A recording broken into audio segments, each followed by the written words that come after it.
শিক্ষার্থীর শিক্ষণমান যাচাই দ্বিতীয় পর্যায়ে পঞ্চম শ্রেণীর প্রাথমিক গণিত বিষয় থেকে আমি 2 নম্বরে যে সমস্যাটি এসেছে এই সমস্যাটির সমাধান এখন করব। এখানে আছে হিসাব করো 3/8 ভাগ 3/5 গুণ 4/5। এই সমস্যাটিকে সমাধান করতে গেলে প্রথমে আমাদেরকে বাম থেকে ডানের দিকে যেতে হবে, অর্থাৎ এখানে আছে 3/8। ভাগের কাজটি, এখানে দুইটি কাজ দেখতে পাচ্ছি আমরা, এখানে ভাগের কাজটি আগে করতে হবে। তাহলে ভাগের কাজটি করতে গেলে আমাদেরকে গুণ করে উল্টে দিতে হবে, যেহেতু পরবর্তী যে ভগ্নাংশটি আছে এটি হচ্ছে গুণ। তাহলে এইটি 3/5কেও আমি গুণ করে লবের জায়গায় হর নিব এবং হরের জায়গায় লবকে নিব।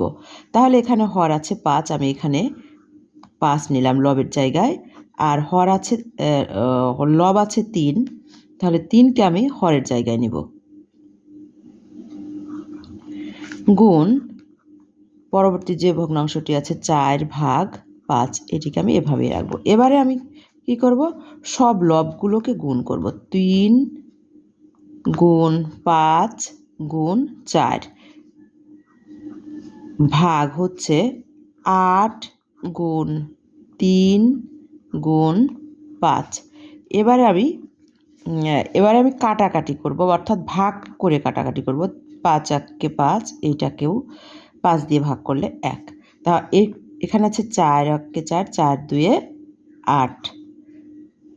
তাহলে এবার 3 × 3, এটাকেও 3 দিয়ে ভাগ করে 1।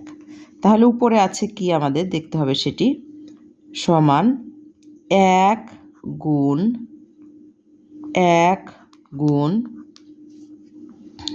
1, আর নিচে আছে আমাদের 2 গুণ 1 গুণ 1। তাহলে আমরা উপরে যে একগুলো আছে সব একগুলোকে গুণ করব। তাহলে সব একগুলোকে গুণ করলে 1 পেলাম।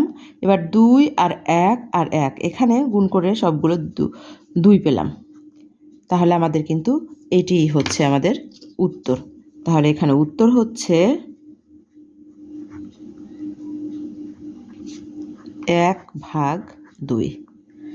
আশা করি তোমরা সমস্যাটির সমাধান বুঝতে পেরেছো। আল্লাহ হাফেজ, আজ এ পর্যন্তই।